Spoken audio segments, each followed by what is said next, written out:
clock on the mantel chimed 7, each resonant toll a mocking reminder of Max's tardiness. I smoothed my dress for the umpteenth time, willing the wrinkles away as if I could iron out the creases in our marriage just as easily. "Anna, honey, why don't you sit down?" My mother-in-law Lily's voice was gentle, her eyes filled with concern. "I'm sure Max will be here any minute." I forced a smile. "You're right, Lily, I'm just being silly."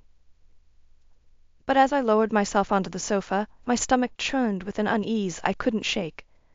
The front door swung open, and Max strode in, his tie askew and a wild look in his eyes. "Anna, we need to talk." My heart plummeted. "Max, what's wrong? You look—" "Not here," he interrupted, glancing at his mother. "Let's go upstairs." I followed him to our bedroom, my legs feeling like lead. As soon as the door closed behind us, Max turned to me, his face a mask of guilt and anguish. "I've made a terrible mistake, Anna. I've been seeing someone else." The world tilted on its axis. "What?" I whispered, gripping the dresser for support. "Her name is Sophia. It started as just lunch meetings, but then—" Max trailed off, unable to meet my gaze. "How long?" I demanded, my voice sounding foreign to my own ears. 6 months, he admitted, and I felt as if I'd been punched in the gut.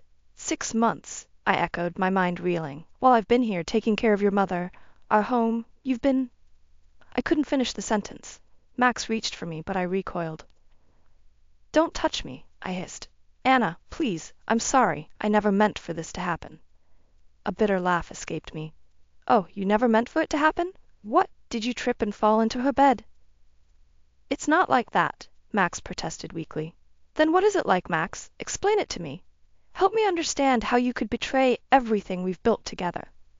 Before he could answer, a soft knock at the door interrupted us. Lily's voice drifted through, tinged with worry. "Is everything all right in there?" I opened my mouth to respond, but Max beat me to it. "Everything's fine, Mom. We'll be down in a minute." I stared at him in disbelief. "Fine? Nothing is fine, Max. Nothing will ever be fine again." He ran a hand through his hair, frustration evident in every line of his body. "What do you want me to say, Anna? That I'm a terrible person? That I've ruined everything?" "I want you to tell me why," I said, my voice breaking. "Was I not enough? Did I not love you enough, support you enough?" Max's shoulders sagged. "It's not about you, Anna. I don't know, I got caught up in something I couldn't control." "Couldn't control?" I repeated, incredulous. "You're a grown man, Max. You made choices that have destroyed our marriage, our family." Another knock at the door, more insistent this time. "Anna? Max, dinner's getting cold." I took a deep breath, trying to compose myself. "We'll be right there, Lily," I called out, my voice surprisingly steady. Turning back to Max, I fixed him with a hard stare. "We're going to go downstairs and have dinner with your mother. We're going to act like everything is normal. And then, when she goes to bed, you're going to pack a bag and leave." "Anna, please." "No," I cut him off. "I can't even look at you right now. I need time to think, to process this. And I can't do that with you here." Max nodded, defeated. As I reached for the doorknob, he spoke again, his voice barely above a whisper. "I do love you, Anna. I know you might not believe that right now, but it's true." I paused, my hand on the door. Without turning around, I replied, "Love isn't supposed to hurt like this, Max." With that, I opened the door and stepped out into the hallway, leaving behind the shattered remains of the life I thought I knew. As I descended the stairs, plastering on a smile for Lily's benefit, I wondered how I would ever put the pieces back together again. The tires screeched as I pulled into my mother's driveway, my vision blurred by tears. I stumbled out of the car, barely remembering to grab my hastily packed bag. The porch light flickered on, and Mom's silhouette appeared in the doorway. "Anna? Honey, what's wrong?" Her voice was thick with concern. I collapsed into her arms, sobs racking my body. "It's over, Mom. Everything's over." She guided me inside, settling me on the worn couch that had witnessed so many of our family's dramas. "Tell me what happened, sweetheart." Between hiccuping sobs, I spilled the whole sordid tale. Max's affair, the lies, the betrayal. Mom's face grew stormy as I spoke, her hands clenching into fists. "That no-good son of a—" She cut herself off, taking a deep breath. "I'm so sorry, Anna. You don't deserve this." "What am I going to do?" I whispered, feeling lost and small. "I've given everything to that family. My time, my love, my career." Mom's eyes flashed with determination. "You're going to pick yourself up and show Max what he's lost. You're stronger than this, Anna. You always have been. A knock at the door startled us both. Mom peered through the peephole and let out a string of curses that would make a sailor blush. "It's Max," she hissed. "Want me to send him packing?" Part of me wanted to hide, to never face him again. But anger flared in my chest, hot and fierce. "No, I'll talk to him." I yanked open the door to find Max looking disheveled and desperate. "Anna, please, can we talk?" "Haven't you said enough?" I spat. He flinched, but pressed on. "I made a terrible mistake. I want to make things right." A bitter laugh escaped me. "Make things right? How exactly do you plan to do that, Max? Unsleep with her? Unbreak my heart?" "I'll do anything," he pleaded. "Counseling, therapy, whatever it takes. I love you, Anna." The words hit me like a physical blow. "Love? You don't even know what that word means." From behind me, Mom's voice rang out, cold and sharp. "I think you should leave now, Max, before I forget my manners." He looked between us, desperation etched on his face. "Anna, please, think of Lily. She needs you." White-hot rage surged through me. "Don't you dare use your mother against me. I've been there for her more than you ever have." "I know, and I'm grateful, but she's asking for you. She doesn't understand why you left." Guilt twisted in my gut, warring with my anger. Tell her I'm not feeling well. I'll call her tomorrow." Max nodded, a glimmer of hope in his eyes. "Does this mean—" "It means nothing." I cut him off. "I need time, Max. Time away from you and your lies." His shoulders slumped in defeat. "I understand. But Anna, please remember that I love you. I'll do whatever it takes to prove it to you." As he turned to leave, a car pulled up and a statuesque blonde stepped out. My heart stopped as I realized who it must be. "Max?" Sophia called out, her voice sickeningly sweet. "I was worried when you didn't come home." The world tilted on its axis as the full weight of Max's betrayal hit me anew. He'd moved her into our home already? Max whirled around, panic written across his face. "Sophia, what are you doing here?" But I'd heard enough. I slammed the door shut, sliding down to the floor as sobs overtook me once more. Mom knelt beside me, her arms encircling my shaking form. "Oh, honey," she murmured. "It's gonna be okay. We'll get through this together." As the sounds of arguing drifted through the door, I clung to my mother, feeling like a little girl again. But beneath the pain and betrayal, a spark of determination flickered to life. I would survive this. I would rebuild my life, with or without Max. And as for Sophia, well, she was about to learn that hell hath no fury like a woman scorned. The fluorescent lights of the employment agency buzzed overhead, matching the nervous energy thrumming through my veins. I smoothed down my freshly ironed blouse, feeling like an imposter in clothes I hadn't worn in years. "Anna Lawson?" A bored voice called out. I stood, forcing a smile. "That's me." The woman behind the desk barely glanced up from her computer. "Resume?" I handed over the single sheet of paper, my stomach churning. There wasn't much on it, just my college degree and a string of volunteer work. The woman's eyebrows rose as she scanned it. "I see you've been out of the workforce for quite some time," she said, her tone making it clear what she thought of that. "I've been caring for my mother-in-law," I explained, hating how defensive I sounded. "She has Alzheimer's." The woman's expression softened slightly. "That's admirable, but I'm afraid it doesn't translate well to the current job market. Have you considered retail?" My heart sank. I was hoping for something in marketing or communications. "That's what my degree is in." She shook her head. "With no recent experience? I'm sorry, but that's not realistic. You might want to look into some courses to update your skills." I left the agency feeling deflated, my mother's words echoing in my head. "You're stronger than this, Anna." But was I? Years of putting everyone else first had left me feeling hollow, unsure of who I even was anymore. As I walked down the street, a "Help Wanted" sign in a small cafe window caught my eye. Without thinking, I pushed open the door. The owner, a kind-faced woman named Ellen, listened patiently as I stumbled through my story. To my surprise, she offered me a job on the spot. "Everyone deserves a second chance," she said with a warm smile, "and I could use someone with your people skills." Relief washed over me, but it was short-lived. As I left the cafe, I spotted a familiar figure across the street, Sophia, laughing and linking arms with a friend. She looked carefree, as if she hadn't just blown up my entire life. Before I could duck away, she saw me.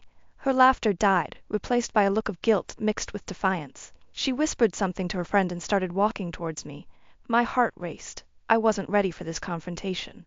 But as she got closer, I straightened my spine. I wouldn't let her see me broken. "Anna," she said, her voice sickeningly sweet. "I'm so glad I ran into you. I think we should talk." I raised an eyebrow. "Oh, and what could we possibly have to talk about?" She had the grace to look uncomfortable. "I know this situation is complicated, but I want you to know I never meant to hurt you. Max and it just happened." Anger flared in my chest. "Just happened? Like tripping and falling into my husband's bed?" Sophia flinched. "It wasn't like that. Max told me he was separated. I didn't know." "Save it." I cut her off. "I don't want to hear your excuses. You and Max deserve each other." I turned to leave, but her next words stopped me cold.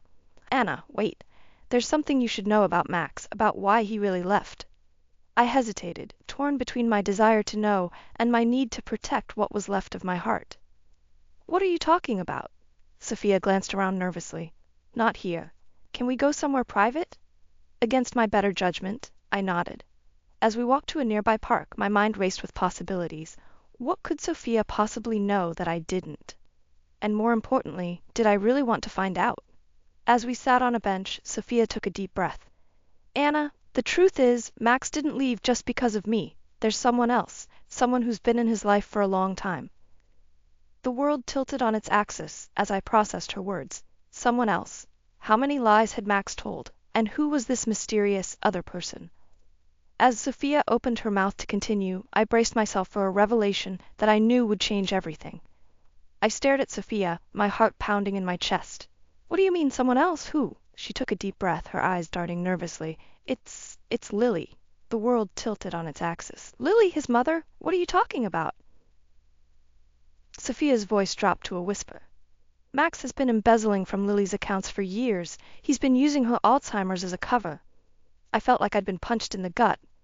That's impossible. I've been taking care of Lily. I would have noticed." "Would you?" Sophia challenged. "Max handled all the finances. He kept you busy with her day-to-day care." My mind raced, piecing together fragments of memories. The times Max insisted on handling the bills alone. The lavish gifts he'd buy for no reason. The way he'd change the subject whenever I asked about our finances. "Oh God," I whispered, feeling sick. "How long have you known?" Sophia had the grace to look ashamed. "I found out a few weeks ago. That's why I ended things with him. I couldn't be part of that." Anger flared in my chest. "But you were fine being part of destroying my marriage?" She flinched. "I told you, I didn't know he was married. But this is different. It's criminal." I stood up abruptly, needing to move, to think. "I need proof. I can't just take your word for it." Sophia nodded, pulling out her phone. "I took pictures of some documents I found in his office. I'll send them to you." As the images loaded on my phone, my world crumbled around me. Bank statements, forged signatures, offshore accounts, all in Lily's name, all managed by Max. "I have to go," I said, my voice sounding distant to my own ears. "I need to check on Lily." Sophia caught my arm. "Anna, be careful. Max doesn't know I've told you. If he suspects—" I shook her off. "I can handle Max." But as I hurried towards Lily's house, doubt crept in. Could I really handle this? The man I thought I knew, the man I'd loved for over a decade, was a stranger to me now. I let myself into Lily's house with the spare key, finding her dozing in her favorite armchair. Relief washed over me at the sight of her, peaceful and unaware of the storm brewing around her. "Anna?" Lily's eyes fluttered open. "Is that you, dear?" I knelt beside her, taking her frail hand in mine. "Yes, Lily, it's me. How are you feeling?" She smiled, the familiar confusion clouding her eyes. "Oh, I'm fine. But where's Max? He was supposed to take me to the bank today." My blood ran cold. "The bank? What for?" Lily's brow furrowed. "Something about changing my accounts. He said it was important." Panic surged through me. Was Max planning to clean out her accounts and run? I had to stop him. "Lily, listen to me," I said urgently. "I need you to stay here. Don't go anywhere with Max, okay? I'll be back soon." She nodded, already drifting back to sleep. I kissed her forehead and rushed out, dialing my mother's number. "Mom, I need your help," I said as soon as she answered. "Can you come stay with Lily? It's an emergency." "Of course, honey. What's going on?" I took a deep breath, steeling myself. "I can't explain now, but I think Max is about to do something terrible. I have to stop him. As I hung up, a text from an unknown number popped up on my screen. Meet me at the Oakwood Bank in 30 minutes if you want to save Lily's money. Come alone. My hands shook as I stared at the message. This was it, the moment of truth. I could walk away, let Max deal with the consequences of his actions. Or I could fight for Lily, for justice, for everything I'd lost. Taking a deep breath, I made my decision. It was time to face Max, and whatever came next, head on. As I got into my car, I realized that the woman who had started this journey, the devoted wife, the selfless caretaker, was gone. In her place stood someone new, someone stronger, someone ready for a fight. The Oakwood Bank loomed before me, its glass facade reflecting the late afternoon sun. My hands trembled as I gripped the steering wheel, steeling myself for the confrontation ahead. Taking a deep breath, I stepped out of the car and marched towards the entrance. Max was waiting in the lobby, his face a mask of cool indifference. Anna, I'm surprised you came. Cut the act, Max, I hissed. I know what you've been doing to Lily's money. His eyes widened for a fraction of a second before narrowing. I don't know what you're talking about. Don't lie to me, I snapped, my voice echoing in the quiet lobby. A few heads turned our way. Sophia told me everything, the embezzlement, the offshore accounts. How could you do this to your own mother? Max's facade cracked, revealing a flash of panic. Keep your voice down, he growled, grabbing my arm and steering me towards a more secluded corner. I yanked my arm free. Don't touch me. You've lost that right. He ran a hand through his hair, his composure slipping. Look, Anna, it's not what you think. I was just managing her assets. By stealing from her? I scoffed. You're pathetic, Max. His eyes hardened. You don't understand. I had debts, investments that went south. I was going to pay it all back. With what? More of Lily's money? I shook my head in disgust. I won't let you do this. Max's expression turned dangerous. You can't stop me, Anna. I have power of attorney. Not for long, I countered. I've already called Lily's lawyer. He's on his way with the police. The color drained from Max's face. You're bluffing. Try me, I challenged, praying he couldn't see through my lie. For a moment, we stood in tense silence, the weight of years of betrayal and lies hanging between us. Then Max's shoulders slumped in defeat. What do you want? He asked, his voice barely above a whisper. I want you to make this right, I said firmly. Sign over your power of attorney to me. I'll manage Lily's affairs from now on. Max's eyes flashed with anger. And what about her inheritance? You expect me to just hand that over too? I felt a surge of righteous fury. That inheritance was never yours to begin with, Max. It belongs to Lily, and after her it should go to charity, just like she always wanted. He laughed bitterly. And what about you, Anna? Don't tell me you never thought about that money. Unlike you, I spat, I actually care about Lily. I'm not in this for the money. Max's face contorted with rage. You sanctimonious bitch. You think you're so much better than me? Before I could react, he lunged forward, grabbing my purse.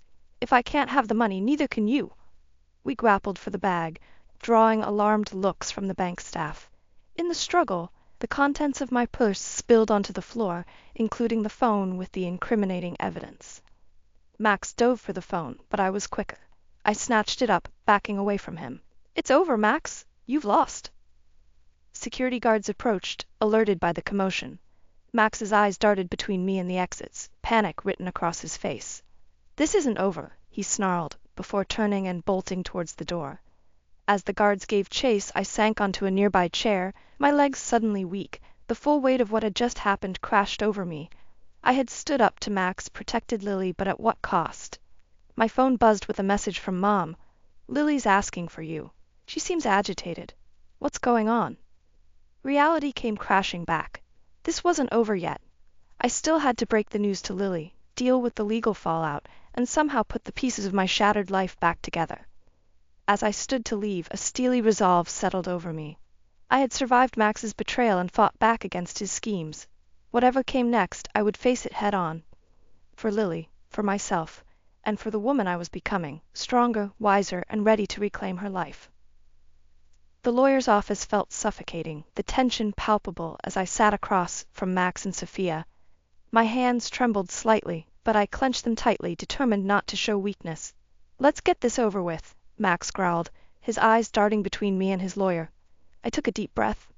I want full control of Lily's finances and medical decisions, and I want a fair division of our assets. Max scoffed. You're delusional. You have no right to Lily's affairs. I have every right, I countered, my voice steady. I've been her primary caregiver for years, and I have evidence of your embezzlement. His face paled. You're bluffing. I pulled out a folder, sliding it across the table. Bank statements, forged signatures, offshore accounts, it's all here. Max's lawyer leafed through the documents, his expression growing grave. He whispered something to Max, whose face contorted with rage. You conniving bitch, he snarled. You set me up. Sophia shifted uncomfortably. Max, maybe we should. Shut up, he snapped at her. This is all your fault. If you hadn't opened your big mouth. Enough, I interrupted, slamming my hand on the table. This ends now, Max. You have two choices. Settle fairly, or I go to the police. The room fell silent, the weight of my ultimatum hanging heavy in the air. Max's eyes darted around like a cornered animal searching for escape. Finally, his shoulders slumped. Fine. What do you want? Relief washed over me, but I kept my expression neutral. Full custody of Lily, half of our marital assets, and you sign over your power of attorney. Max's lawyer leaned in, whispering furiously, but Max waved him off. Just do it. I want this over. As the lawyers drafted the agreement, I felt a strange mix of triumph and sadness. This was the end of my marriage, the final nail in the coffin of a life I'd thought was perfect. Sophia cleared her throat. Anna, I'm sorry. For everything. I met her gaze, seeing genuine remorse there. I'm not the one you should be apologizing to, I said quietly, nodding towards Lily's photo on the desk. As we signed the papers, a commotion outside caught our attention. The door burst open, and Lily stumbled in, looking confused and agitated. Max? Anna, what's going on? She asked, her voice trembling. My heart sank. Lily, you shouldn't be here. How did you? I followed you, she said, her eyes darting between us. Why are you all looking at me like that? What's happening? Max stood, reaching for her. Mom, it's okay. We're just sorting out some paperwork. But Lily recoiled from his touch. Don't lie to me. I may be old, but I'm not stupid. You're fighting over my money, aren't you? The room fell silent, shame written across every face. Lily's eyes filled with tears. Is this all I am to you? A bank account? No, Lily, I said softly, moving towards her. We're trying to protect you. She backed away, her expression hardening. Protect me? By going behind my back? I trusted you, Anna, both of you. The betrayal in her eyes cut me to the core. Everything I'd done for her. But in that moment, I realized the cost of my actions. Lily turned, stumbling towards the door. I need to get out of here. Lily, wait, I called, but she was already gone. I moved to follow, but Max grabbed my arm. Let her go. You've done enough damage. Anger flared within me. Me? You're the one who... A crash from the hallway cut me off, then a scream that chilled my blood. Lily, I cried, breaking free from Max's grip and rushing out. The sight that greeted me stopped me in my tracks. Lily lay crumpled at the bottom of the stairs, motionless. As I ran to her, my mind raced. How had everything gone so wrong? In trying to protect Lily, had I inadvertently caused her harm? The weight of my choices pressed down on me as I knelt beside her still form, praying for a miracle and wondering if I'd ever be able to forgive myself if the worst had happened. The hospital waiting room was a blur of activity, but I felt frozen in time. Lily's frail form, crumpled at the bottom of those stairs, was seared into my mind. How could I have let this happen? Mrs. Lawson? A doctor approached, his face unreadable. I stood on shaky legs. Yes? How is she? Your mother-in-law is stable, but she's suffered a severe concussion and a broken hip. We'll need to operate. Relief and dread warred within me. Can I see her? The doctor nodded, leading me to Lily's room. She looked so small, so fragile in that hospital bed. Her eyes fluttered open as I approached. Anna? Her voice was barely a whisper. I took her hand, fighting back tears. I'm here, Lily. I'm so sorry. She squeezed my hand weakly. Not your fault. I overheard everything. My heart sank. Lily? No, she interrupted. I need to say this. Max, he's been lying to me for years, hasn't he? I nodded, unable to speak past the lump in my throat. Lily's eyes filled with tears. And you've been protecting me, all this time. I should have told you, I whispered. I thought I was doing the right thing. She managed a small smile. You were. You are. Anna, I want you to have everything. I blinked in confusion. What? My estate, my care. I trust you, not Max. You. Before I could respond, the door burst open. Max stormed in, followed closely by Sophia. Get away from her. Max snarled at me. Lily's grip on my hand tightened.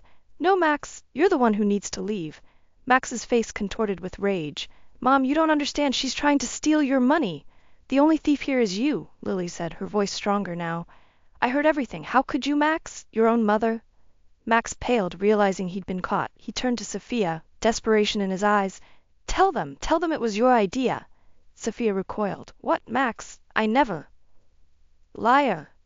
Max lunged at Sophia, but I stepped between them. That's enough, I shouted. Both of you out, now! As if on cue, hospital security appeared, escorting Max and Sophia from the room. I turned back to Lily, my heart racing. I'm so sorry you had to see that, I said softly. Lily shook her head. No, I needed to. Anna, I want to change my will. Right now. Lily, you don't have to. I do, she insisted. I want you to have everything, to use it how you see fit. I felt overwhelmed. But what about Max? He's your son. Lily's eyes hardened. He stopped being my son the moment he betrayed me.